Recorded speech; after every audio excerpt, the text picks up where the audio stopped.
Hi there folks, welcome back to RRTV for the Skip Barber Monday Lights. We're coming to you live tonight from Okayama for round 8, and tell you what Alex, we've got a huge turnout once again for this great series.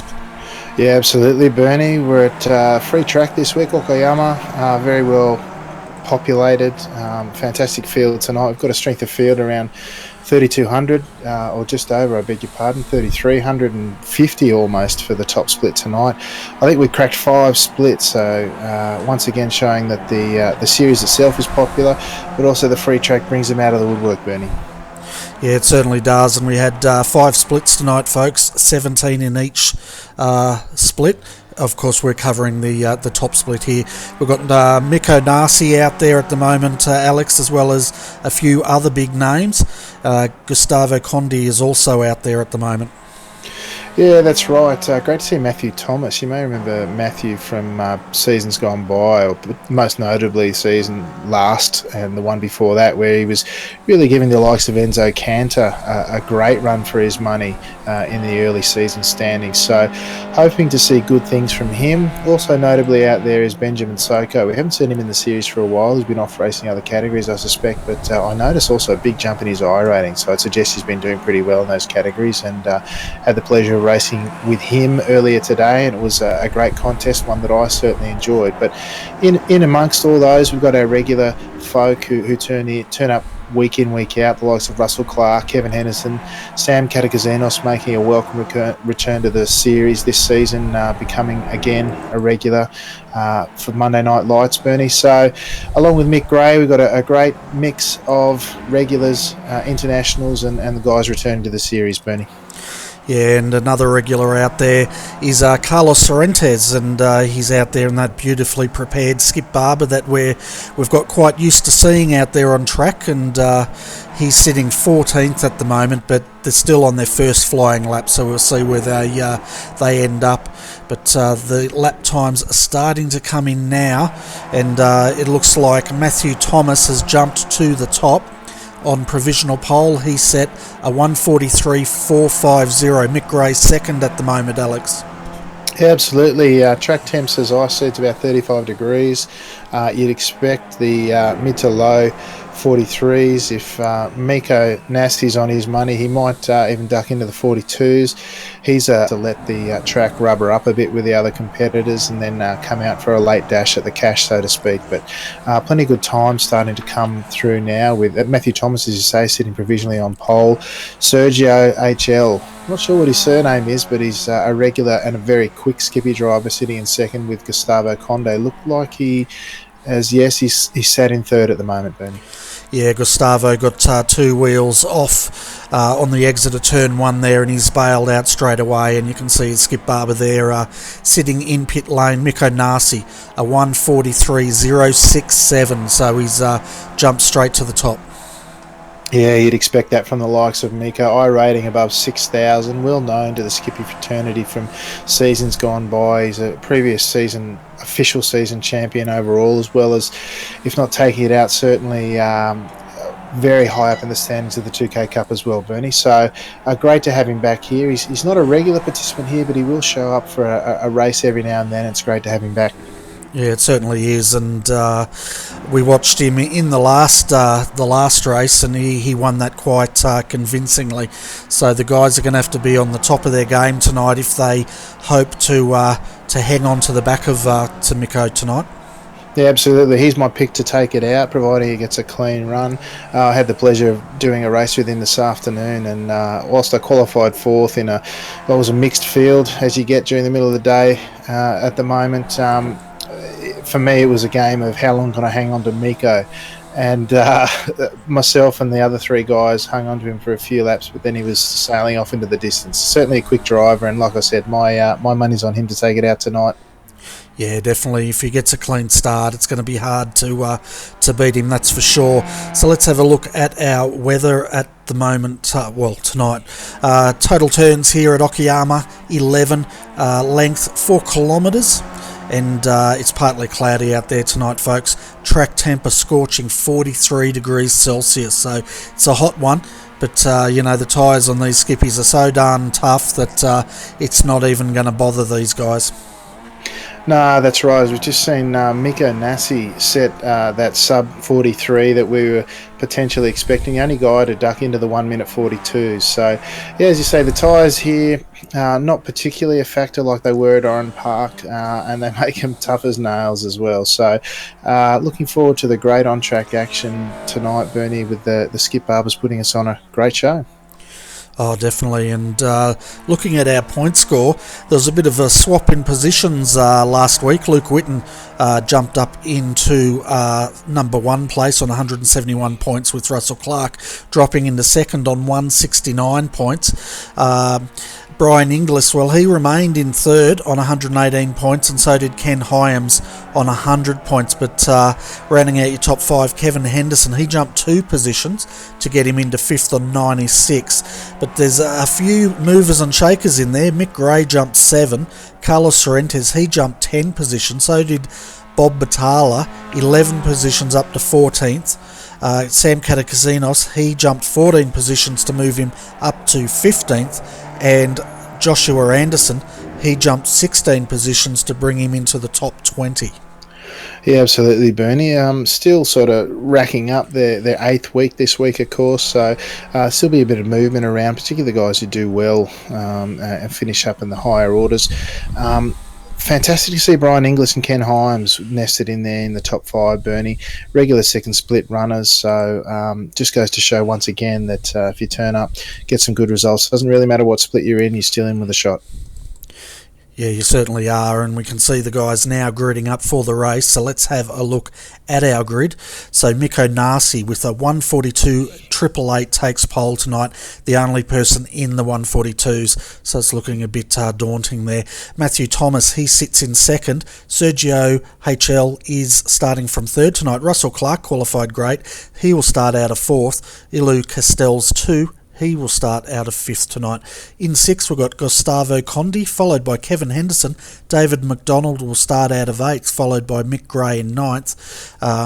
Jerome Ronsman, new name there, starting out of 10th. Out of 11th is Dennis Fiedler, followed by Carlos Sorrentes. Cody Bird, he'll start out of 13th tonight, followed by Sam Katakazinos in 14th. Benjamin Soko will start out of 15th. 16th is Vince Browning, and Ben Snell rounds out our field of 17.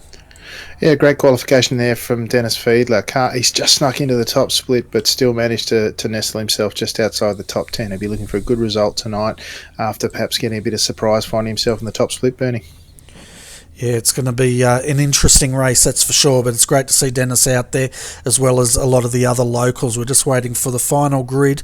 Vince Browning, we're waiting for him to come to the grid, and then we will be under starters orders here at Okayama. Yeah, fantastic view. I'm looking straight down the nose, or the barrel, so to speak, of the oncoming traffic, waiting for Vince Browning to take his seat, so to speak. It's a fantastic view here as we look down all the cars. I can see a nice, smiley, happy face in the middle of the field there too, Bernie. That helmet once again doing the rounds.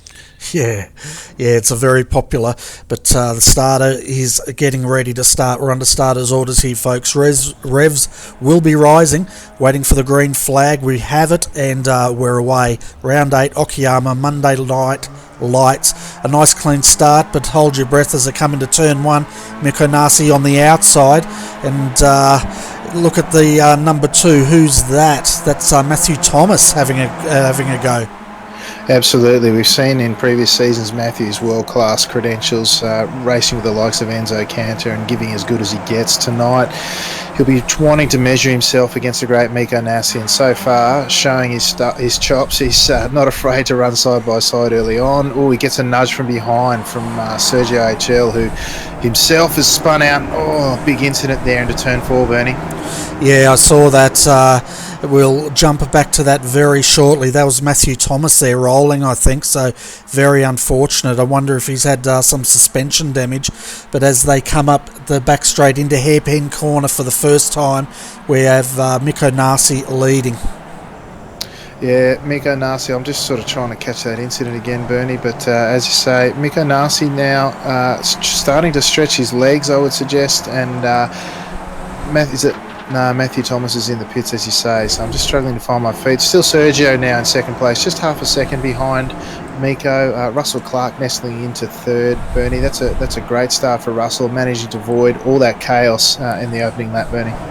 Yeah, and we'll definitely go back to that replay very shortly, folks. I'm just letting the field settle down, but we can see Miko Nasi now leading into the final corner here as they come into appropriately called last corner, and we've got Miko Nasi leading Sergio in second, Russell Clark third, Kevin Henderson, great start there, tucked in fourth. Gustavo Condi, he rounds out your top five at the moment. Yeah, interestingly enough, they come into the equally impressively named first corner now as they run around for the second time. The field seems to have settled down after that earlier incident. Unfortunately, that early running that we were hoping for Matthew Thomas to really take it to Miko Nasi hasn't eventuated, and already he's out to a 1 second lead, Bernie. Yeah, and we're jumping back to have a look at this incident, folks, of what did happen to Matthew Thomas. He did get a good serve from Sergio in the rear end as they were coming into Atwood Curve for the first time, and I wouldn't be surprised, Alex, if he suffered some sort of suspension damage there, because as we've seen previously, it doesn't take a lot to damage these cars. No, absolutely, Bernie. The suspension in the rear in particular, if you get a nudge from behind, it just unsettles the car completely and it folds like a house of cards, so to speak. So any sort of nudge in the rear there is unfortunate in these cars and can end your night very, very quickly. Yeah, and we just saw there Sergio just giving him a bit of a tap. It looked harder in real time, but that just unsettled the back of Matthew's car as we're seeing him trying to gather it up here on the super slow-mo. And I'm just wondering who has hit him. It looks like it's the number 3's T-boned him, and that's put him on his lid. So the number 3, folks, that was... who was that? Elu Castells, Bernie. Yeah, and he himself is now down, languishing at the rear of the field. He's stuck behind Benjamin Soko now in 15th position, raising up on the back of Ben, of course, but certainly not the front of the field where he expected to be. Yeah, so if Matthew didn't have suspension damage when he did get that tap, he definitely had it at the second hit, that's for sure. Yeah, the second one was certainly not recoverable, was it? So very disappointed to see Matthew out so early. But meanwhile, at the front, Miko Nasi cutting a swathe as he sails off into the distance, 1.6 seconds ahead of Sergio, the instigator of that chaos, who in turn is sitting 1 second clear of Russell Clark, although he's just starting to creep up in the toe up this very, very long straight with Kevin Henderson and Gustavo Conde and David McDonald. There's a long train of them there, Bernie, as they come down into the hairpin yet another time.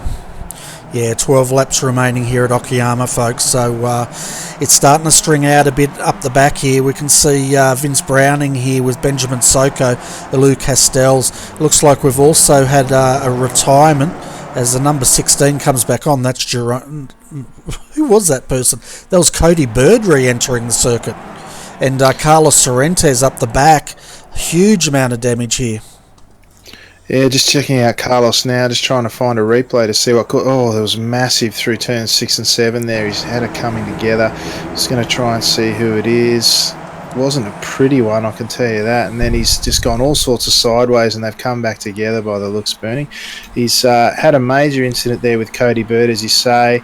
He took the inside line through turn 6, which is very valid. Cody turned in, trying to take the apex perhaps a little bit too narrow in that instance and collected the rear of Carlos, who on that tighter line there was never going to be at that same pace. So a little bit of misjudgment from Cody, I'd say, there. And what eventually happened was fortunate for Sam, by the looks, as he narrowly escaped disaster there. Yeah, that was a huge hit, wasn't it? We just caught caught that in real time, and he definitely went into that fence pretty hard and destroyed that Skip Barber. Yeah, it's not often you end up on your lid and come out to fight the rest of the race, is it? Fortunately, the drivers that do have major incidents do have a fast repair. They do have a chance to get back on the track, but I suggest in this field, how hotly contested the race will be, that'll be the end of their competitive night at least. Oh, definitely, and we just had a look there. Gustavo Condi on the inside of David McDonald. He defended him, and Mick Gray's wanting to join the party here. We've got a battle pack of 3, folks. They're battling it out for 5th, 6th and 7th as Mick Gray runs a little bit wide, but he gathers it up. In the background, we can see Sam Catakazinos being dropped off the back, but a lot of action going on here at the front. Yeah, absolutely. Sam would have been, no doubt, held up a little bit in avoiding that incident. It's cost him a couple of seconds off the back of this pack, who, driving together in the tow, will no doubt just continue to pull away depending on how Sam is travelling tonight in comparison. Great to see Mick Gray up a couple of spots, although Sam, having said that's up 6 himself off his starting position, so both of them travelling quite well tonight, Bernie. Yeah, and we're riding with Kevin Henderson down the front straight here and into first corner, and he's having a good race here with Russell Clark. Now they're going through Williams and then the Moss S. So they started imagining great names after the first and last corner here. Yeah, that's right. They're heading there, making their way down to Atwood Curve. This, of course, was originally designed to take F1 cars, although when I say originally designed, it wasn't designed particularly well for that purpose. The cars couldn't really stretch their legs. This longer straight here was not really enough to give them a fair shake, so there weren't terribly many races here, and perhaps if they put more effort into that and the naming of the corners, we might have seen a bit more there, because once again, coming into the very creatively named Turn 5 of Hairpin Corner, Bernie. Yeah, exactly right, and I think they ran a couple of Grand Prix. I know that Michael Schumacher won one of them, but then they pretty much went over to Suzuka after that, as far as I'm aware.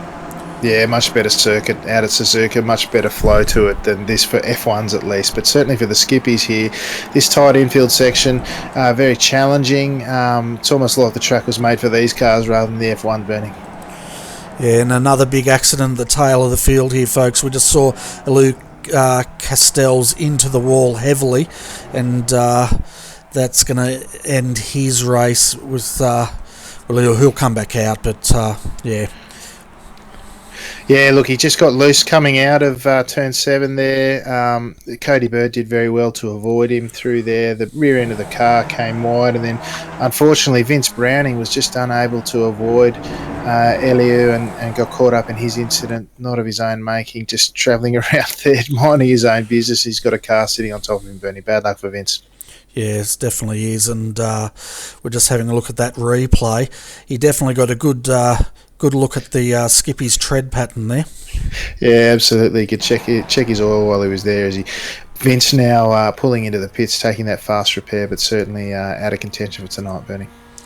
Yeah, so only 4 laps passes here at Okayama, folks. 9 laps to go, but I tell you what, Alex, it's been action-packed out there. Yeah, absolutely. I noticed that Mick Gray's dropped off the back of that pack. Not sure what happened to Mick, but Gustavo certainly ranging up on the back of David McDonald as Kevin Henderson now looking on the inside of Russell Clark.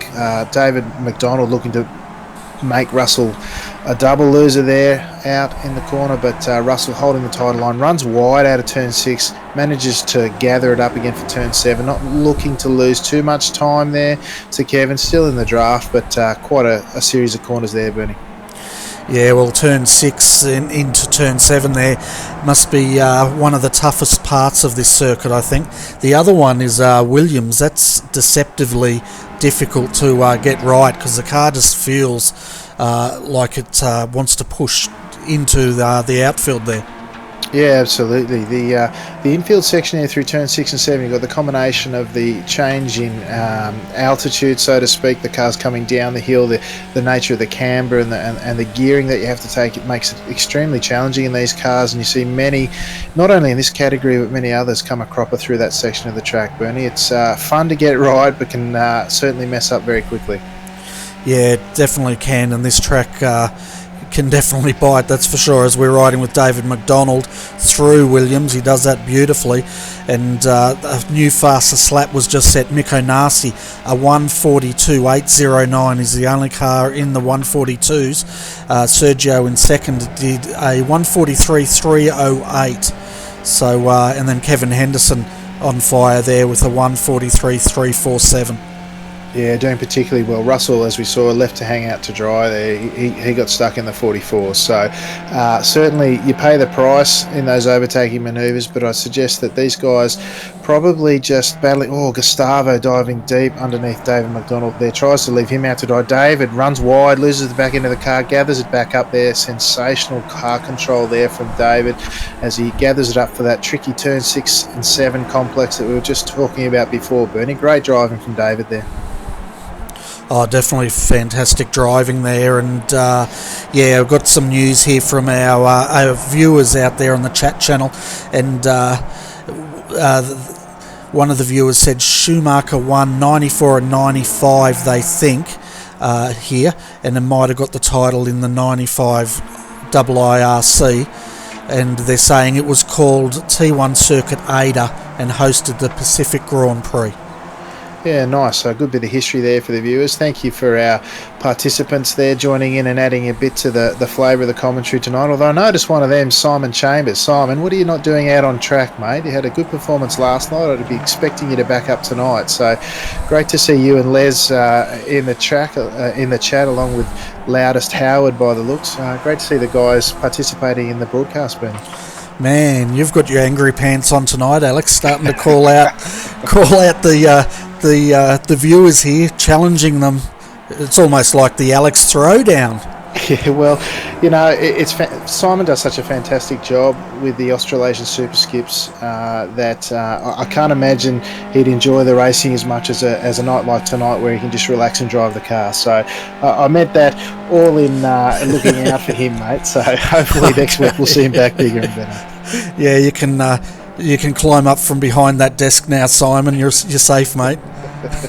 Absolutely. Once again, watching that battle pack of 4 now, they've just been through the turn 5 hairpin again, through turn 6 now, riding on with David McDonald, myself. There's plenty of action there. Gustavo Conde really putting pressure on Russell there through turn 6. Kevin all the while just not quite comfortable there, but I'm really surprised at how these guys are able to keep up, even though they're taking a plethora of different lines. They're putting pressure left, right and centre, but they're still managing to keep the pace up, Bernie. They certainly are, and I tell you what, they're putting down pretty fast lap times out there. We're looking at Gustavo at the moment. All these guys we're looking at, they're all in the 143s at the moment, and that's a pretty quick time. Mick Gray also trying to jump on the back of this group. He did a 1:43.938 last time through. His last lap, which he's just completed now, was a 1:44.012, but it looks like he's just about jumped across that gap. Yeah, interestingly, Gustavo and Dave McDonald now going too wide through there at turn 2 there, Bernie. They're going to struggle to hang on, and meanwhile Kevin Henderson and Russell Clark up ahead will be cheering, as will Mick Gray, who after Gustavo took the defensive line down the front straight, the rear of the car steps out there. That'll be those two off in front gone, and Mick Gray right on the back here. Gustavo taking defensive lines, forcing David to run too wide there with him, and it's costing them a bucket of time, Bernie. Certainly is, and now we can see David jumping to the outside of the circuit. He's going to try the long way around here. I think Gustavo's going to hold him out, but let's see if he can get the undercut. No, he's gone too deep. I guess he's trying to hold the inside line here, but Gustavo's coming across and pushes David into the gravel, and then he goes in the gravel himself. Yeah, really tight driving through there all the while. Mick Gray looking to take advantage. Beautiful driving there from Mick, just held his line, and with David and Gustavo running such rough lines. Again, Gustavo running wide there through turn 8 as they come into turn 9 now. Nick poking his nose up the inside, trying to put that pressure on Gustavo now. Mick carving his way through the field once again, as he's been known to do, just putting pressure on, taking the advantage of the chances and the opportunities as they present, just showing what a wise racer he is, Bernie. Yeah, he certainly is, and he's having a fantastic drive out there tonight. Extremely competitive. Your top 5 at the moment, folks. Mikko Nasi, he leads by 4.8 seconds, and there he is in that beautifully prepared car as he goes through Williams. Sergio is in second at the moment, followed by Kevin Henderson. He's coming under a bit of attack here by Russell Clark, so these two are having a great battle. Then we've got Gustavo Condi in 5th, Mick Gray 6th, 7th, David McDonald and Sam Katakazinos in 8th, just in the background there. But if these guys continue fighting, Alex, Sam's going to be on the back of them pretty quick. Yeah, absolutely. He's in that magic draft zone, Bernie. He's just inside a second, although he's just dropped back a little bit there. He's about a second behind. Now, the thing is, normally a second will do you well up this back straight here, Bernie, but the guys in front in a line of 3, although Mick's been forced to the outside now again by Gustavo. Gustavo needs to brake a bit better than last time. He didn't quite hit the apex and forced Dave McDonald, who dives up the inside of Mick there. Mick will have the inside running into turn 6 now. Bernie holds a nice line, forces David a little wide. Meanwhile, Gustavo driving away again. Mick running wide out of turn 7. David's got the run, but not quite good enough this time. Mick going slightly defensive as David looks up the inside of turn 8. Bernie turns in nicely there. It's all happening, Bernie. Certainly, as I saw the brake lock of David, and I sort of clenched, waiting for an impact, but beautiful car control by both Mick and David here. But David's going to get a run as they come into last corner and straight down onto the straight. We'll call it the straight with no name because for some reason that doesn't have a name, Alex.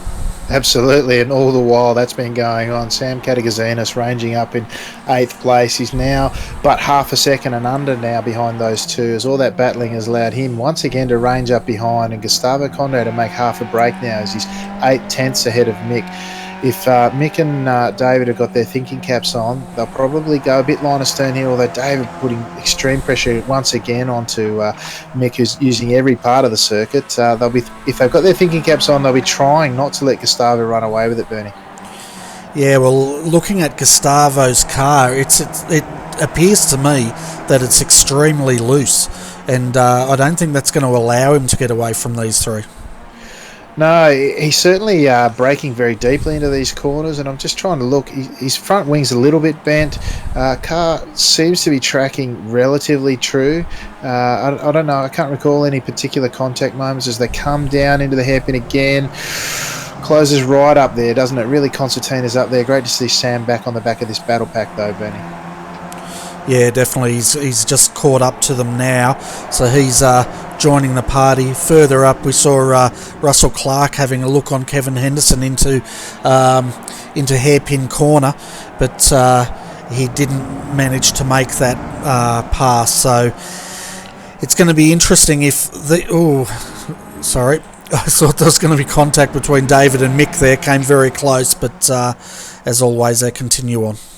Yeah, absolutely. They're balanced to 3 laps to go as they come through the final corner now. As they cross the line, they'll have those 3 laps remaining. Great to see that battle pack sticking together. As you say, Russell Clark just half a second behind Kevin, up ahead of them. Russell, very patient driver, although with 0.6 of a second to catch up. He'll be wanting to use every single bit of that draft to get on the back of Kevin to try and have a stab in these final 3 laps, Bernie.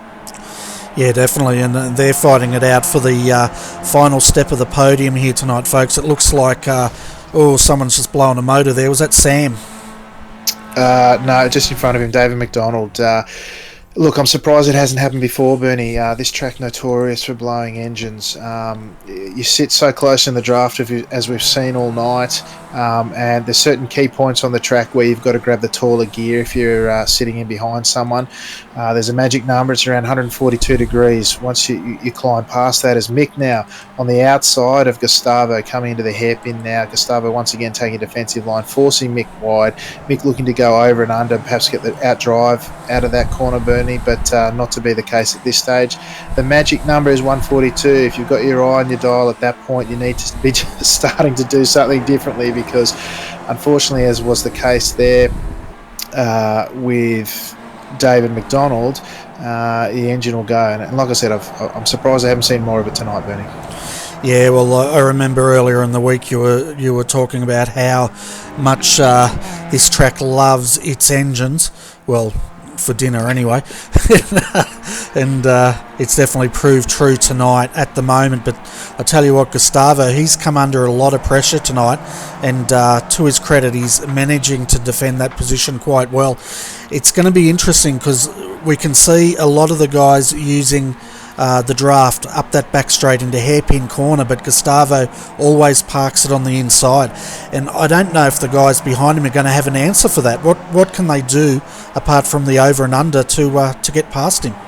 Yeah, well, that's the thing, Bernie. It's interesting that he's taken that line so early on. We know him to be an aggressive driver. He likes to make the pass and then hold the position. Generally, I've found that if he gets into a point in the race where he doesn't think he's going to advance and he's only going to come under attack, he starts taking those defensive lines early on, perhaps sacrificing the higher positions. But yeah, you're right though. As he takes those defensive lines, your only opportunity is to perhaps double take him, pretend to go out, swing back on the inside, because you can see he's leaving room up the inside, but no, he's moved right over. And then look how he comes back over to the far side of the track. He doesn't want to compromise his corner too much on entry. Is Sam poking the nose upside Mick here?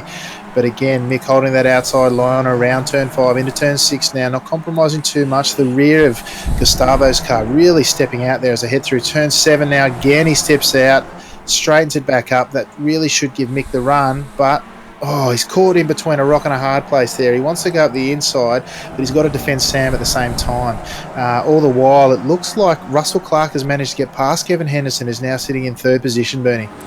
Yeah, well, while you were calling the action there, we were having a look at the action, and they went side by side, 2 wide through Revolver corner, Piper corner, down, and made that move down that straight towards Redmond corner. Yeah, fantastic effort from Russell now, as he'll no doubt come under attack from Kevin as we see again. Mick Gray forced to the outside of turn 1 by Gustavo there, holding a nice tight line there. Mick again, he's forced to sit in behind there with Sam right on his tail, Bernie. He's forced to attack and defend at the same time. I can't imagine what's racing through his head. Yeah, I probably could, but anyway, we're down to the last lap now here, folks, and at the moment our race leader Mick O'Nassi, he's got a lead of 7.718 seconds back to Sergio in second, who has a lead of about another 7 seconds back to this group. Russell Clark, we can see, defending Kevin Henderson. Kevin's looking on the outside. Right behind him we've got Gustavo. We've also got Sam coming on the inside, 3 wide almost, and Sam tucks in. Mick Gray on the outside. Gustavo, all of a sudden, he's feeling much like he's under a lot of attack, and 2 wide. Oh, fantastic racing from both these packs, Bernie. Both Mick and, looks like a bit of netco touch there. They've held on. He's come right across, and I've got to tell you, that was a bit too strong a defence there. I'd probably put that a little bit on Gustavo coming across there. But fantastic racing through 6 or 7. Contact as well through Kevin Henderson and Russell Clark as they headed through turn 9 that time for the final lap, Bernie. I'm not sure how to call that one. I'd have to have another look at the replay. Yeah, we'll definitely go back to the replay shortly. We just saw Mick O'Nassi across the line. Sergio, great drive there in second. Russell Clark survives for third, followed by Mick Gray in fourth. Fifth is Sam Catakazinos. But let's go back and we'll have a look at the first incident, Alex, and then we'll have a look at that second incident with Kevin Henderson. All right, so going back and having a look at the first incident between Mick and Gustavo. Mick did fantastically well around the outside of the turn 5 hairpin, held a great line on the inside through turn 6, forcing Gustavo wide.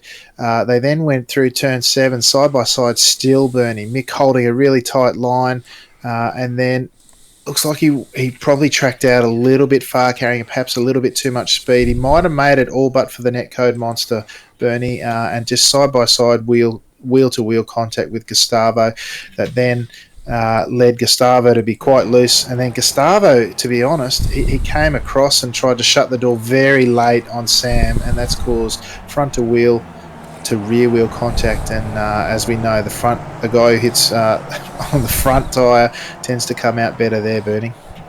Yeah, definitely. And let's have a look at what happened with Kevin Henderson, because it was all going off here on the final lap, folks. And we'll have a look. It looked like Kevin, well, we'll go back further because we've actually got it when he's rolled. We want to go back another 30 seconds on that. But I'm just trying to work out. Just watching it now, it looked to me as though, he went around the outside of the hairpin, but it wasn't until they'd run side by side through turns 6, 7, 8, and 9, Bernie. They came, I beg your pardon, 6, 7, 8. They went to come into turn 9, into Hobbs, and Russell has taken the line out of turn 8.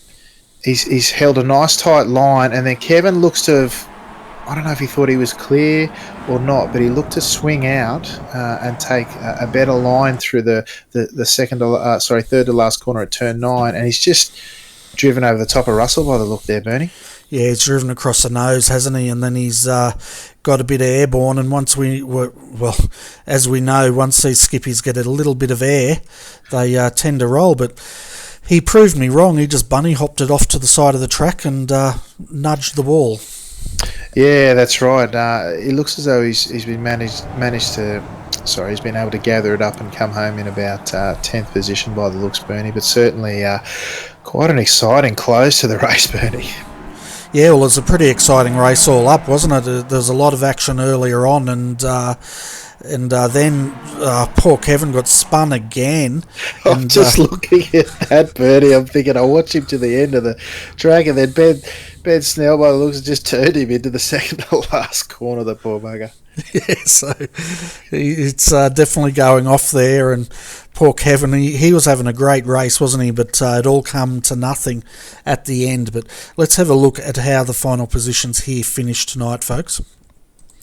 So Mikko Nasi, we picked it and he did it. 9.9 seconds he beat Sergio in the end. So Mikko Nasi first, Sergio second, third Russell Clark. Mick Gray, he got up to fourth. And after all that action-packed last lap, Sam Katakasinos moves to fifth. Benjamin Soko comes home in sixth. Dennis Fiedler, we didn't see much of Dennis tonight, but he stayed in seventh. Ben Snell comes home in eighth, followed by Cody Bird.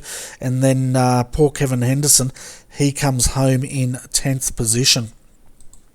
Home in 11th was Jerome Rosmans, followed by Gustavo Condi in 12th. Vince Browning comes home in 13th. Matt Thomas finishes one lap down in 14th, followed by David McDonald 3 laps down in 15th. Our two retirements tonight, Elo Castells 2, classified 16th, but he retired, and so did Carlos Sorrentes. He retired after that big incident we saw him involved in towards the start of the race. About 2 laps in, I think he got. Yeah, absolutely. I'll tell you what, there was some, after all those incidents, there were some fair movers in amongst the field. And just before I move on to that, if you can believe it, Kevin Henderson, he spun it all of his own making on the final corner again after all of that, just purely through the damage to the car, I'd suggest. But looking at the movers and shakers, we've got a few here tonight. Sam Katakasinas finishing fifth, was up 9 spots off the grid. Benjamin Soko, again, 9 spots off the grid in 6th position, and Ben Snell equally as good at 9 spots up in 8th. But great drive also for Dennis Fiedler, finishing in 7th position, up 4 spots. He was the final qualifier based on iRating for tonight's race. He was a bit surprised to be in there, and finishing 7th is an outstanding result for him, Bernie. It was an awesome drive, wasn't it? And I tell you what, I was a bit worried about Okayama tonight, but it's definitely turned on the action here with the Skip Barbers, and it's probably one of the most action-packed races we've called this season, I'd say. Yeah, absolutely. Action-packed all except for the likes of Mikko Nasi and Sergio up front. Fantastic to have them both joining us, particularly Mikko with his standing in the community. And unfortunately, the action of the racing wasn't in and around him. So hopefully next time we'll see the likes of Matthew Thomas back again to challenge him and have a more substantial say in the race results, Bernie.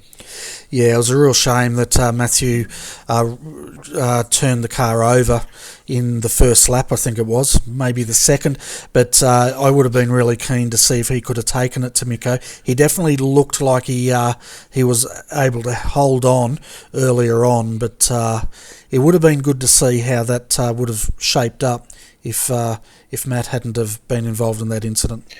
Yeah, real shame. I mean, we know from previous outings, as we said earlier on, that Matthew's got the Pacers ticket with the best in the world. So Again, I don't know where he's been off racing. His I rating's up around the 4,200. It was 4,300 prior to this race, but of course he's finished down in 14th. Will cost him a fair bit there. But whatever he's been doing well at it. So hopefully we can attract him back again later in the season, Bernie.